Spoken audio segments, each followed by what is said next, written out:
Baik, pada kesempatan ini kita akan membahas Fathul Bari pada hadis nomor 813 mengenai babus sujudi ala anfi was sujudi ala tin.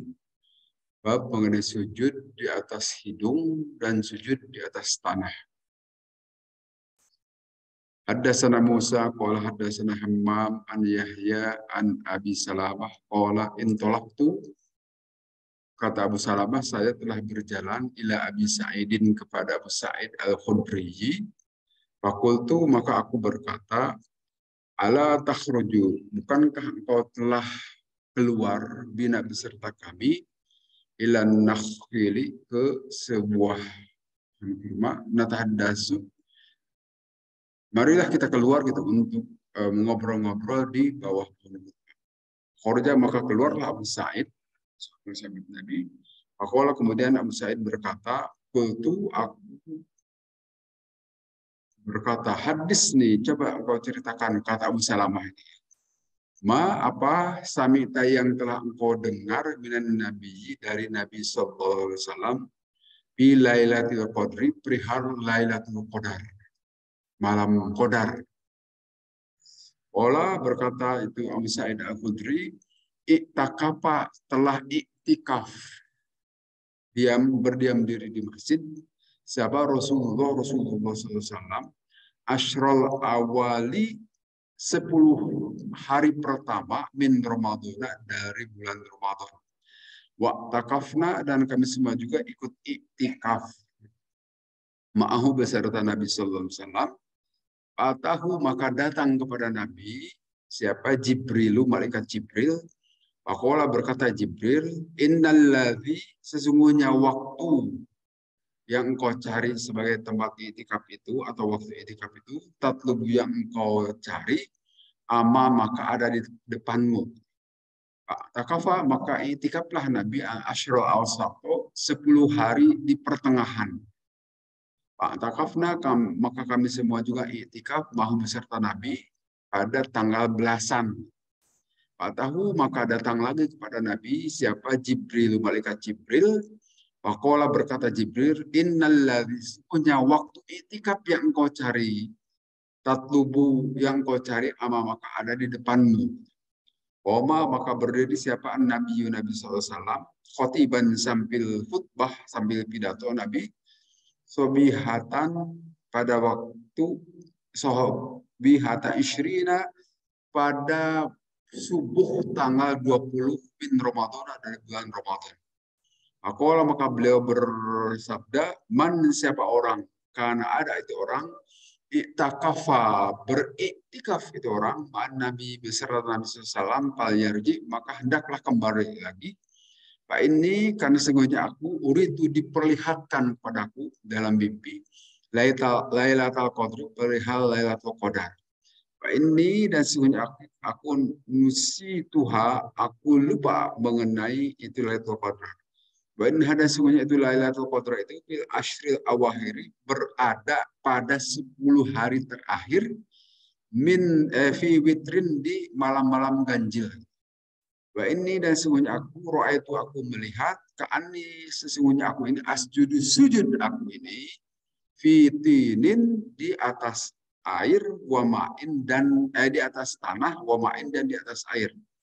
Wakana, dan ada sakul masjid, di atap masjid itu, jari dan nakhli, terbuat dari pelebah kurma.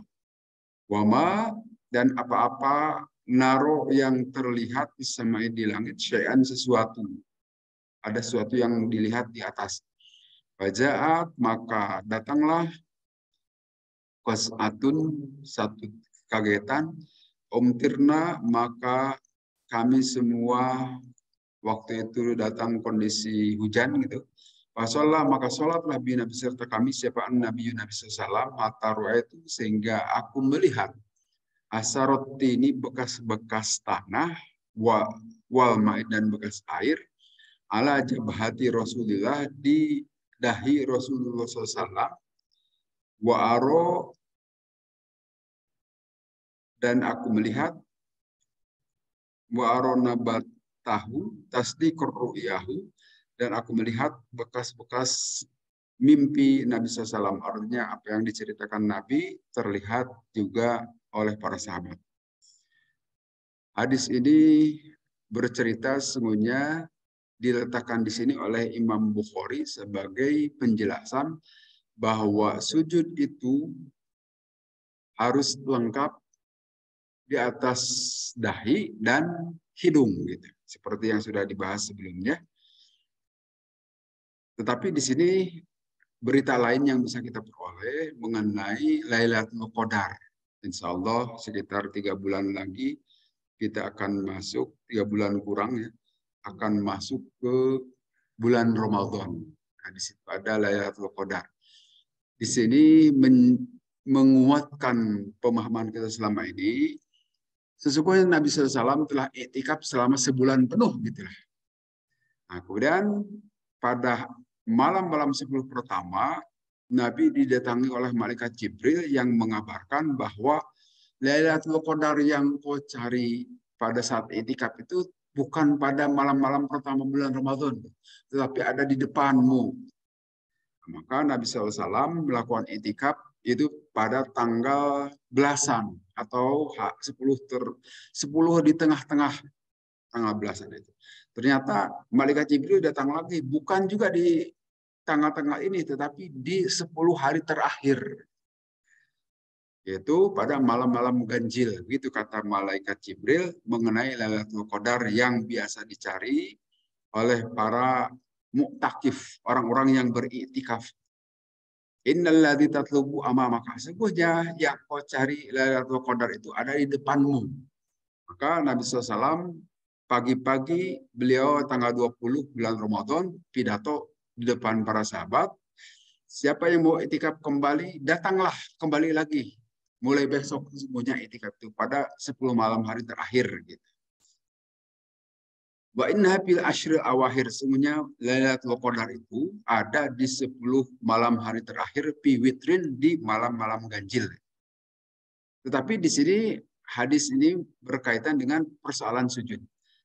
Wa inni ra'aitu ka'anni asjudu fi tinin wa ma'in. Bahwa sesungguhnya aku melihat aku itu sujud di atas tanah dan air. Artinya sujud itu tentu saja harus di tempat sujud. Dalam hal ini di atas tanah pun tidak masalah. Dan bahkan masih berair pun tidak apa-apa. Itu dijadikan sebagai sajadah. Nah, waktu itu kita lihat juga atap Masjid Nabawi itu terbuat dari pelepah kurma yang masih kelihatan bolong-bolong barangkali ya, sehingga bisa melihat bagian atas atau langit yang masih tidak tertutup penuh oleh atap masjid itu. Bahkan waktu itu ada hujan segala dan pada saat itu kami sholat beserta Nabi Shallallahu Alaihi Wasallam melihat bekas-bekas tanah dan air di dahi Rasulullah. Nah, itu yang dimaksud bahwa kalau kita sujud itu tidak boleh terhalang oleh benda apapun, karena keterhalangan itu sama dengan ketidaksahan sujud. Jadi kalaupun ada benda yang menempel di dahi kita, biarkan saja, termasuk tanah, biarkan saja itu sebagai bagian dari dahi. Tapi tidak boleh dihalangi sengaja sehingga dahi itu tertutup dari bertemu dengan sajadah. Nah, dalam hal ini yang perlu diperhatikan adalah tutup kepala. Kita ulang-ulang nih berkali-kali, tapi masih juga seperti itu. Kita perhatikan ya. Saya tidak tahu ya, harus bagaimana lagi memberitahukan hadirin. Saja seperti itu. Wallahu a'lam. Kemudian di sini yang terkait dengan bahwa sujud itu as-sujudu alal anfi was-sujudi alal tini. Bahwa sujud itu di atas hidung. Hidung juga dijadikan sebagai tempat sujud, sebagai alat untuk sujud, tetapi seperti kita tahu sebelumnya, memang terdapat perbedaan di antara para ulama bahwa hidung itu sebagai bagian dari dahi. Artinya kalau kita sujud hanya menggunakan hidung, itu tidak sah sujudnya. Sedangkan dahinya tidak nempel, gitu kan. Hanya hidungnya saja yang nempel, itu tidak sah. Tapi kalau sujudnya di atas dahi tanpa hidung, sah. Tapi kalau mau sujud lengkap di atas hidung dan dahi, gitu. Saya kira penjelasan di atas sudah demikian jelas. Kemudian wala hujjata fihi liman istadalla bihi ala jawazil iktifai bil anfi. Jadi hadis ini tidak ada hujjah bagi orang yang membuat dalil perihal bolehnya sujud, cukup sujud di atas hidung. Artinya tidak cukup, tidak boleh sujud hanya di atas hidung. Ini sudah dijelaskan di atas. Bahwa dalil ala wujubi sujudi alaihima. Hadis di atas memberikan penjelasan perihal wajib sujud sebaiknya di atas dahi dan hidung. Wapihi istibabu tarkil isra'i ila izalati ma yusibu jabhatas sajidi min ghubaril ardi. Nah, dan ini juga memberikan penjelasan perihal jangan cepat-cepat menghilangkan apa yang nempel di atas dahi kita seperti kotoran atau debu-debu yang berada di lantai. Biarkan saja itu nempel. Karena itu dianggap sebagai bagian dari dahi. Tapi tentu saja kalau dianggap sebagai bagian dari dahi itu ya jangan diusap, biarkan saja. Tapi kalau dihalangi oleh benda lain seperti kain atau dan sebagainya, mana mungkin itu bisa nempel terus-terusan, suatu waktu akan jatuh. Sehingga itu sebagai penghalang kita anggap. Dan nanti seperti di hadis sebelumnya, ada penjelasan dari Nabi tidak boleh dihalangi jabhah atau dahi itu. Kemudian babu aqdis siyabi wasyaddiha. Bab terkait dengan menguatkan, mengikatkan kain di badan kita itu. Haddatsana Muhammad bin Kasir qala akhbarana Sufyan an Abi Hazim an Sahal bin Sa'ad. Qala berkata Sahal bin Sa'ad, kana ada annas orang-orang itu para sahabat Nabi, yusalluna salat para sahabat itu makna Nabi beserta Nabi sallallahu alaihi wasallam, wahum pada itu para sahabat itu aqidu uzrihim mengikatkan kain-kain mereka minasogiri saking kecil yaitu kain ala riqabihim kepada pundak-pundak mereka. Wakila maka dikatakan linisai kepada kaum perempuan, la tarfa'na, janganlah kalian mengangkat rusakunna kepala-kepala kalian hatta yastawiya sehingga rata dahulu siapa ar-rijalu kaum laki-laki julusan di dalam keadaan duduk. Ini hadis terkait dengan babnya di sini mengikatkan kain. Artinya barangkali dahulu kain itu digunakan oleh para sahabat tidaklah seperti sarung yang sekarang kita gunakan. Tapi kain yang ya seadanya zaman dahulu. Yang untuk mengikatkannya bukan digulung di perut ini, tetapi malah diikatkan ke pundak. Diikatkan itu saking kecilnya. Kalau digulung barangkali tidak cukup, tetapi ini sekedar menutupi aurat, menutupi lutut, dan juga mulai dari bujal ke bawah. Diikatkan di pundak-pundak para sahabat. An-nahya ini adalah karena yashiru, hadis di atas memberikan isyarat an-nahya sesungguhnya larangan al-warida yang datang angkap siabi bisolati mahmulun ala ghairi halatil idtirar, bahwa larangan untuk mengikatkan kain pada saat sholat itu pada saat di dalam keadaan darurat. Artinya kalau dalam keadaan darurat barangkali ya silakan diikatkan. Tapi kalau tidak darurat sebaiknya jangan diikatkan. Ya dilipat seperti saat ini kita gunakan.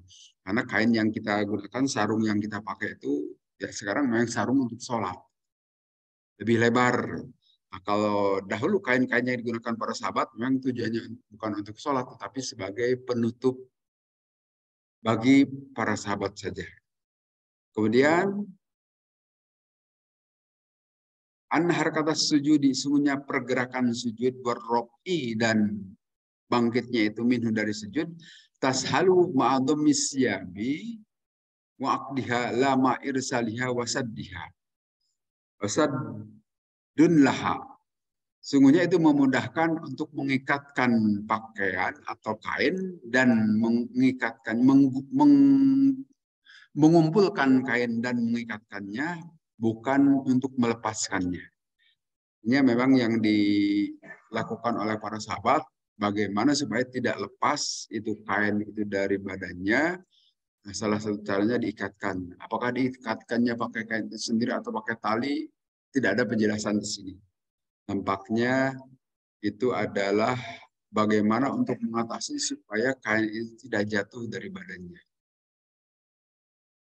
Itu berita yang kita peroleh dari hadis di atas. Dan ada berita lain, diucapkan kepada kaum perempuan, la tarfa'na, janganlah kaum perempuan mengangkat kepala-kepala kalian, kaum perempuan, hatta yastabiyar rijalu julusan, sehingga kaum laki-laki di depannya selesai sampai duduk. Nah, barangkali pada saat sujud bisa saja itu kainnya tidak menutup bagian bawah sehingga bisa terlihat auratnya gitu ya. Kaum laki-laki barangkali wallahu alam pakai celana atau tidak disebutkan di sini ya. Jadi tidak bisa kelihatan itu bagian-bagian dalamnya, sehingga kaum perempuan jangan dahulu bangkit dari sujud sebelum laki-laki di depannya itu pada duduk gitu, supaya tidak melihat aurat, barangkali gitu. Wallahu alam, untuk mengamankan supaya penglihatan kaum perempuan tidak terganggu gitu. Dengan melihat kaum laki-laki yang tidak ya kelihatan bagian bawahnya karena tidak bercelana, wallahu alam barangkali gitu ya. Babun la yakufu sya'ron. Bab terkait tidak boleh dihalangi dengan rambut pada saat sujud. Haddasan Abu Nu'man telah membacakan hadis kepada kami semua. Abu Nu'man qala haddatsana Hammad wa Ibnu Zaid an Amr bin Dinarin an Tawus an Ibnu Abbasin, dari Ibnu Abbas. Berkata Ibnu Abbas, Umiro diperintah siapa Nabi sallallahu alaihi wasallam ayyasjuda, supaya sujud Nabi ala sab'ati a'dhamin, terhadap 7 tulang. Wala yakufu, dan tidak boleh menahan Nabi saubahu, terhadap kain beliau, wala sya'ruh, dan juga tidak boleh nahan terhadap rambut beliau. Jadi artinya pada saat sujud itu jangan terhalang dahi. 7 anggota sujud, ya saya kira sudah hafal semuanya. Dahi, kedua telapak tangan, kedua lutut, dan kedua ujung-ujung jari kaki. Nah, kemudian di dahi itu nanti dilengkapi dengan hidung. Jadi hidung bukan yang ke-8, tetapi bagian dari dahi. Gitu. Nah, yang perlu diperhatikan di sini, wala yakufu, tidak boleh menutupi, bahasa kitanya gitu, saubahu, dengan kain Nabi, wala sya'ruh, dan juga dengan rambut beliau. Nah, kita tahu rambut kaum laki-laki saat itu tidak seperti sekarang, umumnya panjang-panjang, termasuk rambut Nabi juga sebahu, panjang rambut juga. Karena barangkali tukang cukur belum sebanyak saat ini. Jadi rambut kaum laki-laki juga panjang-panjang saat itu. Nah, termasuk di sini tidak boleh ditutupi oleh rambut. Karena pada saat sujud bisa saja rambut itu menutup dahi. Harus maka pada pakai sorban saat itu. Untuk apa sorban itu? Menutupi supaya tidak menghalangi dahi itu rambut. Nah, untuk praktisnya sorban itu diganti dengan kopiah kalau di kita kan, atau di negara lain juga mengenal kan tutup kepala itu. Di Turki, di Mesir, di manapun, termasuk di Afghanistan itu ada, atau kalau di Pakistan itu ada tutup kepala yang bagian depannya itu mesti dicowak gitu kan, supaya tidak menghalangi bagian dahi. Perhatikan tuh kopiahnya orang Afghanistan atau Pakistan. Itu di depan dahinya itu mesti dikasih tempat supaya tidak menghalangi dahi. Itu tujuannya. La yakub sya'run, tidak boleh ditahan dengan adanya rambut. Siapa al-musalli, orang yang sholat. Jadi sekali lagi yang tidak boleh terhalang itu pada saat sholat. Kalau setelah sholat mah nggak apa-apa ditutup. Seperti saat ini. Tapi waktu sholat bukalah ini supaya dahi itu bersentuhan dengan tempat sujud. Tentu wal murad bisya'ri, yang dimaksud dengan rambut itu adalah sya'rul ra'si, rambut kepala. Artinya jangan sampai menutup itu rambut kepala. Tentu bagi kita yang rambutnya udah pendek itu aman sebetulnya. Jadi tidak pakai kopiah juga tidak apa-apa. Bagi mereka yang rambutnya masih panjang, suka menutup, kadang-kadang suka itu sudah betul juga. Min jihati anna sya'ra yaslu marrosi, bahwa memang rambut itu akan terbawa saat sujud. Idalam yakfi awal, maka tidak boleh menutupi itu rambut. Wajah fi hikmatin nahi an dalika anna gharzata sya'ri yakunu biha syaitan. Nah, hikmah mengapa rambut tidak boleh menutupi dahi saat kita sujud? Karena disebutkan di sini, ini menurut para ulama, tapi ada hadis Nabi juga. Itu rambut yang menutupi dahi itu adalah disitulah tempat duduknya syaitan. Halaf tas sholati, pada saat seseorang sedang sholat. Hati-hati. Jadi dahi itu yang dihalangi oleh rambut, oleh penghalang, itu tempat kedudukan syaitan di situ. Demikian juga ada diriwayatkan dari Sunan Abu Dawud dengan sanad yang baik. An Abu Rope Ro'al Hasan bin Ali, sungguh Abu Rope melihat Hasan bin Ali, yusolli, juga beliau sholat dalam keadaan menghalangi itu, ada penghalang itu pada saat sujudnya. Dan kemudian kata Hasan bin Ali mengatakan, sami itu saya telah mendengar Rasulullah kepada Rasulullah SAW, yakulu, bersabda Rasulullah, dzalika maq'ada syaitan, itu dahi yang dihalangi oleh rambut itu sebagai tempat kedudukan syaitan. Syaitan ada di dahi kalau dihalangi oleh penutup di situ, atau di sini yang dimaksud ada rambut. Jadi sekali lagi mohon perhatian saat kita sujud supaya jangan dihalangi dahi, apakah oleh mukena, artinya oleh benda yang ikut bergerak dengan kita, itu disebut penghalang. Tapi kalau sajadah bukan penghalang, seperti karpet bukan penghalang, yaitu sajadah tempat sujud. Yang maksud penghalang itu yang nempel di bagian kita dan ikut bergerak dengan pergerakan musolli, orang yang sholat. Kemudian babun la yakufu sababu sholati, bab yang tidak boleh kainnya itu menghalangi dia pada saat sholat. Masih sama dengan di atas. Haddatsana Musa bin Ismail qala haddatsana Abu Awana an Amrin an Tawus an Ibnu Abbasin radhiyallahu anhuma anin Nabi, dari Nabi sallallahu alaihi wasallam. Qala, bersabda Nabi, umirtu, aku diperintahkan an asjuda, untuk sujud ala sab'atin, terhadap 7 anggota sujud tadi. La aku pusya'run wala saban, dan tidak boleh aku menahan adanya rambut dan juga tidak boleh ada kain. Jadi hadisnya itu banyak yang melarang. Hadis yang mengingatkan jangan dihalangi itu dahi. Nah, yang jadi perhatian di sini adalah dahi ya. Tapi kalau yang lainnya tidak disebutkan. Lutut misalnya terhalang atau telapak kaki itu kan suka terhalang oleh juga pakai kaos kaki, itu tidak disebutkan. Yang penting adalah ujung jari kaki dilipat. Tapi terhalang oleh kain itu tidak disebutkan. Yang tidak boleh terhalang itu adalah ini dahi. Soalnya hadis dari Nabi sangat jelas memberikan penjelasannya demikian terang. Maka para ulama juga berpendapat seperti itu. Kemudian ada penjelasan di sini, masallan Nabi, tidaklah pernah sholat Nabi SAW, sholatan satu sholat ba'da an nazalat, setelah turun surah Idza Jaa Nasrullah wal Fath, surat Idza Jaa itu, illa yaqulu, kecuali berkata Nabi biha, di dalam sholatnya itu seperti itu. Kemudian kila ikhtarun Nabi SAW as-sholata li hadal qoli. Mohon maaf sebentar, saya tidak dibacakan. Ini hadis dahulu di atas. Haddatsana Musaddad qala haddatsana Yahya an Sufyan, dan seterusnya diterima dari Siti Aisyah.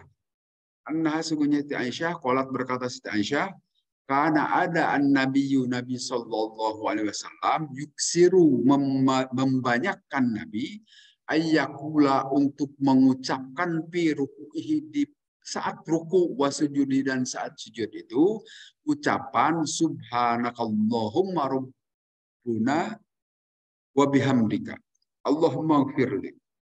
Ucapan subhanakallahumma rabbuna wa bihamdik Allahumma ighfirli. Sebagai ganti dari subhana rabbiyal azimi wa bihamdihi. Jadi pada saat sujud dan saat ruku itu bacaannya tidak satu macam. Ada beberapa macam. Nah, salah satu yang biasa Nabi baca dan ini kelihatannya yang paling akhir. Apa sebab? Karena ini disebutkan di bawah, tidaklah Nabi mengucapkan subhanakallahumma wa bihamdika Allahumma ighfirli gitu. Kalau di hadis lain bunyinya seperti itu. Subhanakallahumma wa bihamdika. Kalau di sini subhanakallahumma rabbuna wa bihamdika Allahumma ighfirli, kecuali setelah turunnya surat Idza Jaa Nasrullah. Surat An-Nasr itu. Nah, kita tahu kan surat An-Nasr itu turunnya pada akhir-akhir kenabian. Setelah Nabi sallallahu alaihi wasallam menunaikan tugas demikian lama, saat menjelang wafat, setelah banyak kabilah Arab pada masuk Islam, maka baru turunlah surat An-Nasr tadi. Idza Jaa. Artinya pada akhir-akhir kenabian beliau menjelang selesai tugas, baru membaca ini. Dengan kata lain, ini adalah bacaan terakhir yang dibacakan oleh Nabi. Dan itulah yang menjadi pelajaran bagi kita juga. Bacalah yang ini. Enggak, kita baca sama-sama nih. Subhanakallahumma rabbuna wa bihamdika Allahumma ighfirli. Subhanakallahumma rabbuna wa bihamdika Allahumma ighfirli. Subhanakallahumma rabbuna wa bihamdika Allahumma ighfirli. Ya ta'awwalul Qur'ana itu dalam rangka mengamalkan, menakwilkan perintah Quran. Ya, Al-Qur'annya itu yang dimaksud surat Idza Jaa Nasrullah. Bila diucapkan ikhtaro telah memilih siapa Nabi sallallahu alaihi wasallam li hadzal qauli terhadap ucapan ini lianna halaha afdalu min ghairiha, karena ucapan ini lebih utama dibanding dengan ucapan yang lain. Annahu lam yakun yaqulu dzalika kharija shalah. Nah, apa yang dikatakan oleh Nabi itu tidaklah dilakukan oleh Nabi kecuali di dalam salat. Jadi ucapan tadi subhanakallahumma rabbuna wa bihamdika Allahumma ighfirli itu dibaca selagi Nabi sedang sholat. Yaitu pada saat ruku dan sujud. Mau dibaca sekali boleh, mau dibaca lebih dari sekali juga silakan. Tergantung sholat apa kita. Kalau sholat fardu, apalagi jadi imam, cukuplah dibaca sekali. Itu juga sudah memenuhi kaidah untuk tumakninah membaca ini juga. Tumakninahnya sudah didapat. Artinya tumakninah itu tenang selama membaca ini, nah, itu sudah diperoleh. Kalau mau sedang sholat sendiri dibaca lebih dari sekali juga boleh saja, silahkan. Kalau sholat sunnah. Ya ta'awwalul Qur'an itu ya aluma umiru bihi fihi. Artinya Nabi mengerjakan apa yang diperintahkan dalam Quran. Kan di dalam Quran itu idza jaa nasrullahi wal fath wa ra'aitan nas yadkhuluna fi dinil afwaja fasabbih. Nah itu. Fasabbih maka bertasbihlah. Nah, bentuk membaca tasbihnya itu diucapkan dengan subhanakallahumma bihamdika Allahumma ighfirli. Fasabbih bihamdi rabbik. Seperti di surat Idza Jaa Nasrullah. Kemudian hadal hadis ibahatud du'a fir rukui wa ibahatus tasbih fis sujud. Nah, hadis di atas juga memberikan pengertian perihal bolehnya kita berdoa saat sedang ruku dan bolehnya membaca tasbih pada sedang sujud. Jadi ini berbeda dengan hadis yang lain. Pada saat di hadis yang lain disebutkan ammar ruku'u fa'adhimu fihi ar-rabba wa ammas sujudu fajtahidu fihi minad du'a. Hadis yang lain, adapun kalian saat melakukan ruku, agungkanlah Tuhan itu. Artinya dengan membaca subhanallah, subhanallah wa bihamdika Allahumma ghfir. Bacaan itu subhan rabbil azimi wa bihamdihi gitu. Kan di ruku itu membaca al-azim, kata-kata azim artinya maha agung. Nah, pada saat ruku agungkanlah Tuhanmu itu. Maka kita membaca subhan rabbil azim wa bihamdihi. Ada kata-kata azim. Tapi pada saat sujud maka sungguh-sungguhlah engkau membaca doa. Nah, ternyata hadis di atas menyatakan pada saat ruku pun boleh untuk membaca doa, dipersilahkan berdoa sambil ruku. Artinya pada saat sujud juga boleh, saat ruku juga boleh. Walaupun hadis ini, hadis yang pertama membedakan pada saat sedang ruku itu baca doa, sedangkan pada saat sujud baca tasbih sebanyak-banyak. Hadis yang lain saat ruku agungkanlah Tuhanmu, sedangkan saat sujud berdoa. Artinya silahkan saja berdoa saat ruku maupun sujud. Berdoa kepada Allah dengan cara sujud ataupun ruku silahkan. Tapi kesimpulan akhir itu wal amru bi iksari du'ai bis sujud. Tetapi kesimpulan yang diambil oleh para ulama di sini harus membanyakkan doa saat sujud. Saat sujud kita mau berdoa kepada Allah itu lebih baik. Itu kesimpulan dari para ulama di sini. Kemudian hadis babul muqti baina sajdatayni. Bab terkait dengan duduk di antara dua sujud. Haddatsana Abu Nu'man qala haddatsana Ahmad an Ayyub an Abi Kilabah. Inna Malik bin Al-Huwairis, sungguhnya Malik bin Al-Huwairis qala berkata li ashabi kepada para sahabatnya.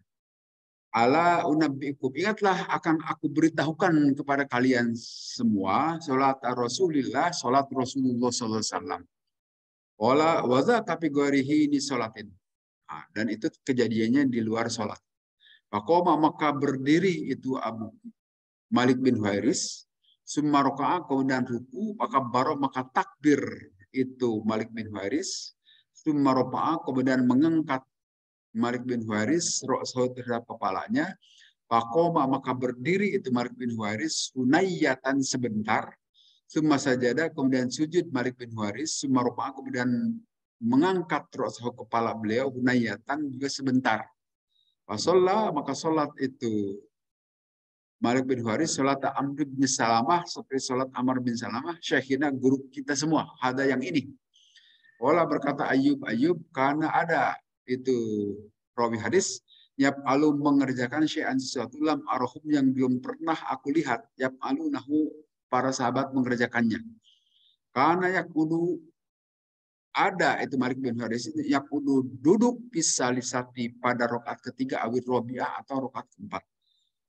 Jadi seperti yang kita ketahui semua di sini di antara para sahabat juga mengajarkan, memberitahukan bagaimana tata cara sholat di antara mereka para sahabat. Saling mengajarkan bagaimana Nabi sholat. Nah, seperti kita juga baca di hadis-hadis sebelumnya, setiap perpindahan gerakan selalu disertai dengan takbir. Itu yang kita sebut takbir intikal, takbir perpindahan. Takbir perpindahan demikian juga yang dicontohkan di sini oleh seorang sahabat kepada teman-teman yang lainnya. Tetapi catatan yang utama yang perlu kita perhatikan di sini, itu sahabat itu di rakaat ketiga itu suka duduk. Rakaat ketiga itu kan rakaat yang tidak ada duduknya, gitu kan? Suka duduk. Nah, itu nanti duduk yang maksud di sini adalah duduk istirahat. Julusul istirohah, duduk istirahat. Artinya pada saat rakaat ketiga atau rakaat ke-1, bagi mereka yang mau duduk sejenak, dipersilahkan. Dan ini juga dipraktekkan oleh Nabi, saat beliau masih muda itu tidak duduk. Tapi saat beliau sudah mulai menua, begitu disebutkan dalam hadis itu, beliau suka duduk dahulu, tidak langsung berdiri. Nah, tentu itu untuk menjaga barangkali keseimbangan supaya tidak dihentak gerakan itu, tapi dengan pelan-pelan sambil duduk dahulu untuk kesehatan diri juga sebetulnya. Jadi ada duduk istirahat. Itu di rakaat pertama kalau sholat duhur deh, dan rakaat ketiga, termasuk rakaat keempat juga. Kalau rakaat keempat sekalian duduk tahiyat akhir kan. Tetapi kalau mau duduk dahulu silahkan. Bagi yang tidak duduk juga tidak apa-apa, dipersilahkan. Bagi yang kuat tidak perlu duduk, tapi bagi yang agak berat silahkan duduk dahulu. Itu yang disebut dengan duduk istirahat. Kemudian di hadis yang berikutnya, Fa'ataina, kami mendatangi Nabi kepada Nabi SAW. Maka kami berdiri indah di sisi Nabi.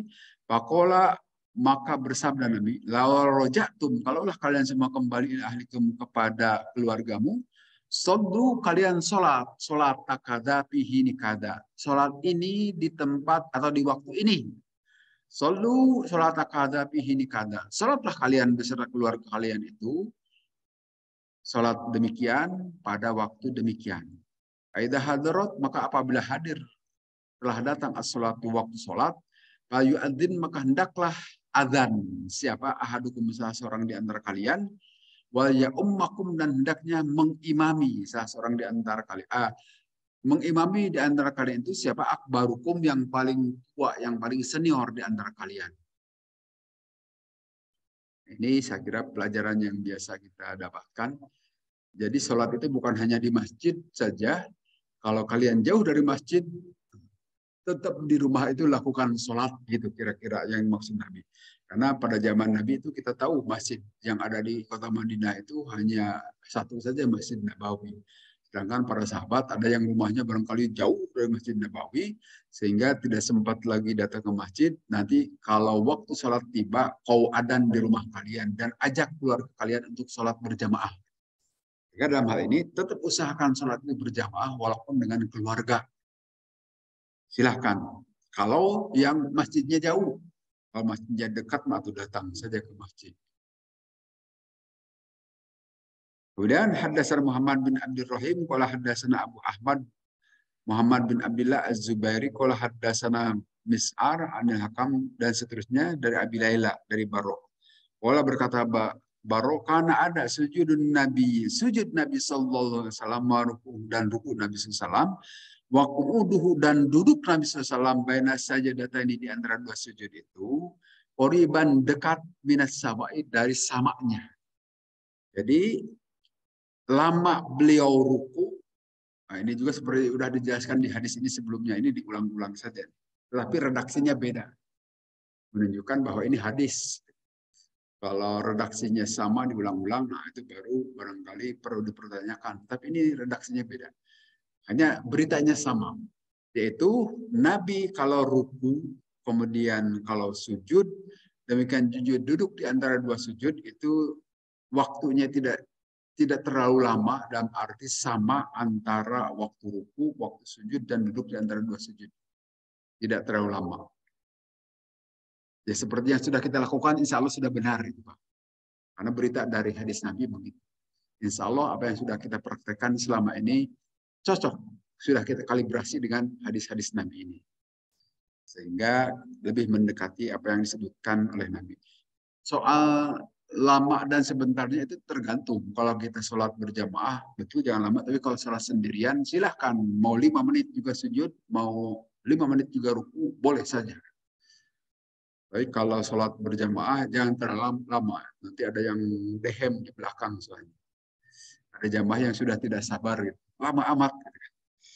Kemudian di hadis berikutnya, haddatsana Sulaiman bin Harb, qala haddatsana Hammad bin Zaid an Sabit an Anas radhiyallahu anhu, qala berkata Anas, ini sesungguhnya aku la'alu an usolli bikum kamaratun Nabi sallallahu alaihi wasallam. Sungguh aku akan sholat beserta kalian sebagaimana aku lihat sholat Nabi sallallahu alaihi wasallam. Yusolli bina, Nabi telah sholat beserta kami. Qala kana Anas, ada Anas yasna'u, memperbuat Anas syai'an, sesuatu, lam arokum, yang belum aku perlihatkan kepada kalian, tasna'unahu, yang kalian perbuat dalam sholat kalian. Karena ada itu Anas idza rafa'a, apabila mengangkat ra'sahu, kepala beliau, minar ruku, dari ruku, berdiri Anas, hatta yakula, sehingga berkata al-qailu, orang yang berkata, qad nasya, telah lama itu Anas rukunya. Telah lupa gitu, lupa kok tidak bangun-bangun, rukunya lama sekali gitu. Kemudian juga sebutkan wabana sajadataini dan duduk di antara dua sujud hatta yakula au qailu sehingga berkata orang yang berkata qad nasiya kelamaan telah lupa itu Anas sehingga duduknya lama sekali. Nah, artinya di sini kalau kita mau sholat sendiri silakan mau berlama-lama sujud atau ruku karena ini juga dicontohkan oleh Anas bin Malik. Saking lamanya orang yang menunggui Anas itu berkata, wah kelupaan ini Anas karena rukunya terlalu lama. Tapi kalau saat sendiri silahkan. Kalau berjamaah sebagai imam jangan kelamaan.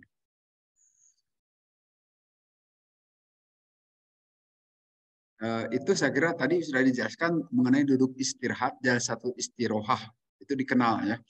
Jadi pada rakaat ketiga atau rakaat pertama pada saat mau bangkit lagi kita duduk sebentar dulu itu diperbolehkan. Itu dicontohkan oleh Nabi. Kemudian di hadis berikutnya babun bab la yaftarishu dira'ifis sujud. Tidak boleh di sini ibtirosh menempelkan dua hastanya itu pada saat sujud. Nah, ini juga hadis berulang juga. Jadi tidak boleh sujud begini diangkat. Haddatsana Muhammad bin Bashar, qala haddatsana Muhammad bin Ja'far, qala haddatsana Subah, qala sami itu aku mendengar Qatadah dari Anas bin Malik, anin Nabi dari Nabi sallallahu alaihi wasallam, qala bersabda Nabi, "I'tadilu berpertengahanlah, tengah-tengahlah sujudi pada saat sujud, wala biyabsutu dan janganlah melebarkan ahadukum salah seorang di antara kalian diro'aihi kedua hasta orang tersebut in bisa kalbi sebagaimana kalau anjing melebarkan kedua kakinya saat depak, saat duduk. Jadi dilarang kita sujud sebagaimana kalau anjing depak. Silakan perhatikan kalau anjing depak kan depannya itu mesti sampai ke lututnya gitu kan. Nah, itu berarti kita tidak boleh menyerupai anjing. Kita cukup hanya meletakkan kedua telapak tangan saja. Nah, ini juga hadis berulang-ulang. Ya, kalau peserta pengajian ini saya kira sudah benar semua. Tapi kita juga masih suka lihat kan, ada yang sujud meletakkan ini. Nah, itu berarti belum baca hadis ini. Kalau kita mau ngasih tahu juga silahkan. Karena hadis yang melarang ini banyak. Tapi di antara kita kadang-kadang masih ada yang begitu. Kelihatannya belum tahu hadisnya ini. I'tadilu artinya kunu mutawassitina bainal iftirash wal qabdi. Kalian harus pertengahan antara iftirash dan qabd. Artinya ya tentu dihitung berdasarkan kepantasan. Jangan terlalu lama, jangan terlalu sebentar juga. Tidak. Sekali lagi dikembalikan tergantung saat kita sholat sendiri atau saat sholat dalam jamaah. Itu lain. Kemudian hadis terakhir. Babu manis tawa qaidan fi witrin min sholati suman hadha. Bab bagi orang yang duduk istawa menyempurnakan duduknya. Yang maksud di sini haddatsana Hammad bin Sabah qala akhbarana Husaim qala akhbarana Khalid al-Hida an Abi Kilabah qala akhbarana Malik bin Al-Huwairis al-Laisi anna sungguhnya Malik bin Huwairis itu ro'a melihat an-nabiyya kepada Nabi sallallahu alaihi wasallam yusolli salat Nabi aidza kana maka pada saat ada Nabi fi witrin pada saat salat witir bin salat dari salat Nabi lam yanhad tidaklah Nabi mengangkat hatta yastawiya sehingga beliau sempurna dahulu dan duduk. Saat witir itu waktu bilangan ganjil. Artinya rakaat pertama dan rakaat ketiga. Jadi Nabi suka duduk dahulu. Itu yang kita sebut tadi duduk istirahat. Tidaklah berdiri bangkit lagi Nabi berdiri kecuali beliau duduk dahulu. Duduk sebentar. Nah, ini diberitakan dalam hadis Bukhari, hadis sahih tentu saja ini begitu yang dilakukan pada saat sholat witir. Sehingga dengan demikian nanti itu yang disebut dengan jalhat satu istirohah, duduk istirahat. yang juga disebutkan di sini wa akhadha bi asy-Syafi'i wa ta'ifatun min ahli hadis. Nah, menurut Imam Syafi'i, beliau juga menyarankan kepada kita silahkan bagi terutama yang sudah usia-usia lanjut gitu untuk duduk istirahat saat sholat pada rakaat pertama maupun rakaat ketiga duduk dahulu. Yang udah usia-usia lanjut, yang tidak kuat langsung berdiri. Tapi bagi yang kuat berdiri tidak apa-apa langsung berdiri. Itu saya kira untuk penjelasan hadis hari ini. Dipersilakan kalau ada yang mau didiskusikan.